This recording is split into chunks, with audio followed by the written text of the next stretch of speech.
Em estúdio é nosso convidado o professor Landeiro Vaz, do ISEG. Muito boa tarde. Boa tarde. Vários dados que não apontam para um cenário otimista relativamente ao país, diferem em relação àquilo que tem vindo a ser previsto pela Troika e pelo governo português. Vamos começar pela recessão.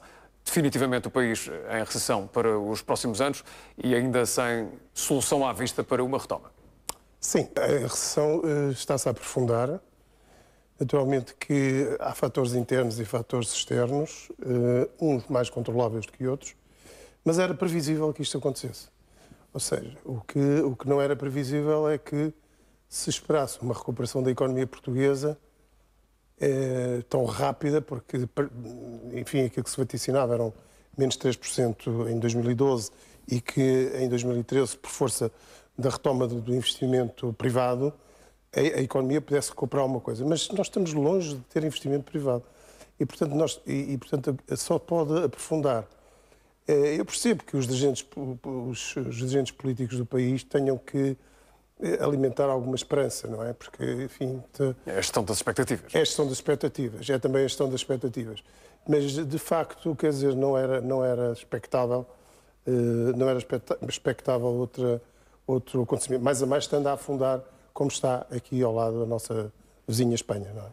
Porque, apesar dos números, enfim, serem menos pessimistas, um pouco menos pessimistas relativamente a essa questão da recessão, nomeadamente para 2013, continuamos em recessão. Ou seja, continua a não haver indicadores, nem a haver sinais de como é que o país pode sair deste ciclo de recessão. Quer dizer, houve aqui sinaizinhos muito A questão das exportações. E também um bocadinho o investimento, digamos, deixou, no último mês, deixou de descer, porque desceu 20 e tal % no último trimestre do ano passado, caiu 12% no início deste ano, e houve agora uma ligeira... Mas isso não tem significado, não tem significado.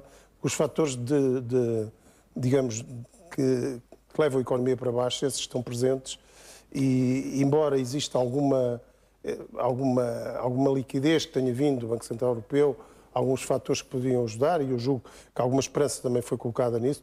O que é certo é que, por exemplo, veja-se, no último mês, o crédito concedido teve novamente um recuo.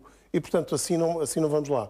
Portanto, não há ainda condições nenhumas, não batemos no fundo, a economia corre o risco de afundar muito mais ainda no próximo ano, porque justamente, quer dizer, agora há 0,9% prevê a OCDE em 2013, não é?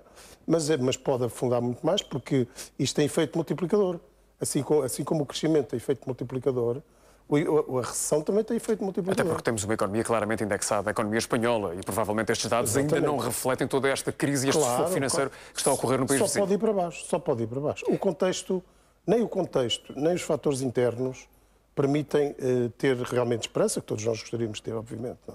E outra questão que lhe coloco como estudioso na matéria é: durante quantos anos é que Portugal precisará de retoma, de crescimento económico, tendo em conta que estamos consecutivamente em espiral recessiva? Ou seja, mesmo para 2014, venha daí um crescimento que será residual, com toda a certeza. Eventualmente será um crescimento residual. Durante quantos anos é que o país precisará de estar a recuperar, de estar em retoma, em crescimento efetivo, para que, enfim, possamos aliviar toda esta austeridade financeira e económica? Quer dizer, há de haver um ponto em que se desce tanto, que há um ponto em que se começa a subir alguma coisa. Mas essa alguma coisa não vai compensar a curto prazo toda esta recessão? De modo nenhum. Portanto, o produto vai cair muitíssimo, o produto interno bruto, vai cair bastante nos próximos anos.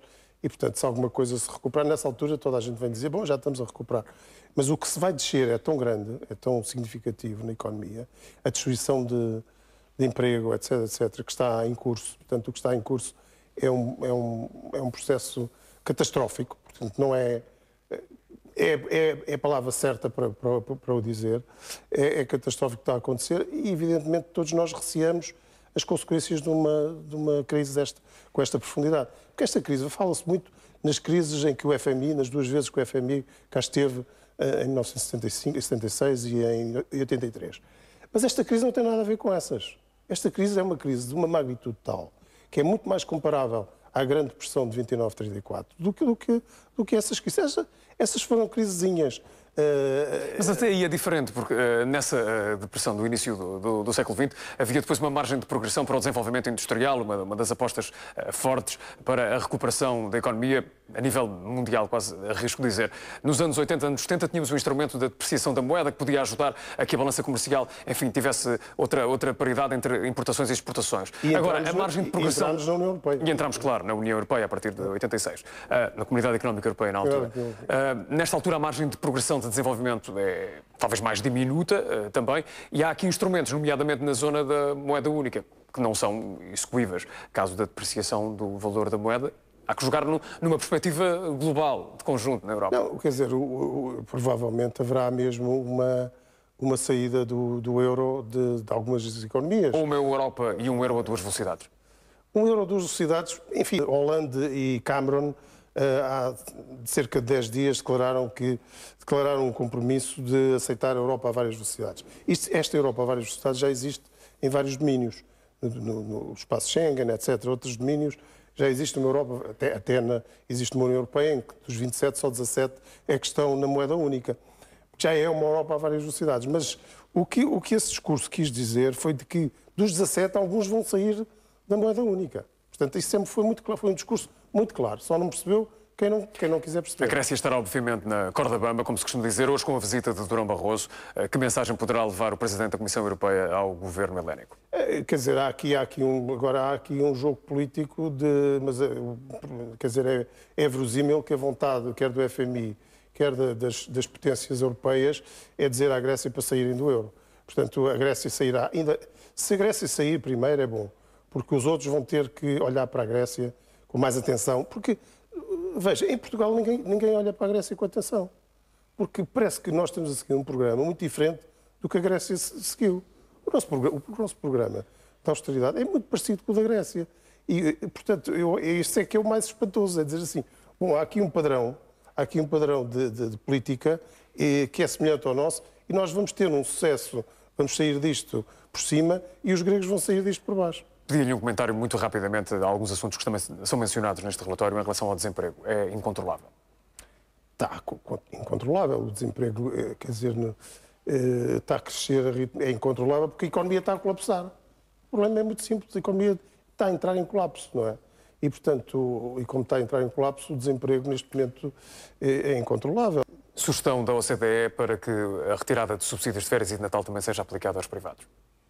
Mas isso até o Primeiro-Ministro já falou nisso, não é? Portanto, eu julgo que a maioria... Falou numa primeira fase que era preciso encontrar medidas de equidade, enfim, para todos os portugueses. Agora, cada vez se tem falado menos e procura-se talvez outras soluções, a reformulação das rendas atribuídas, também das parcerias público-privadas. Mas não se tem feito nada. Portanto, o problema é este, é que o que se fez diz assim, bom, o déficit caiu... Esse é um problema para 2013, em 2012, pelo menos está assegurada a retirada dos subsídios. Mas, quer dizer, não se fez nada. Quer dizer, o que se fez foi confiscar os subsídios de férias e os subsídios de Natal e ainda uma parte do vencimento dos funcionários públicos entre 5% a 10%. Além dos subsídios, houve mais esse confisco. Portanto, são confiscos sucessivos.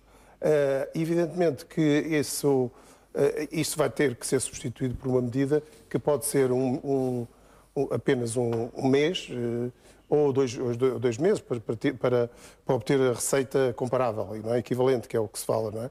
Portanto, essa até será a decisão talvez mais fácil de ser aprovada pela maioria do Parlamento, não é? Em sede de orçamento. Vamos ver o que trará o Orçamento do Estado no último trimestre do ano. Professor Landeiro Vaz, muito obrigado por ter vindo à TV24. Muito obrigado.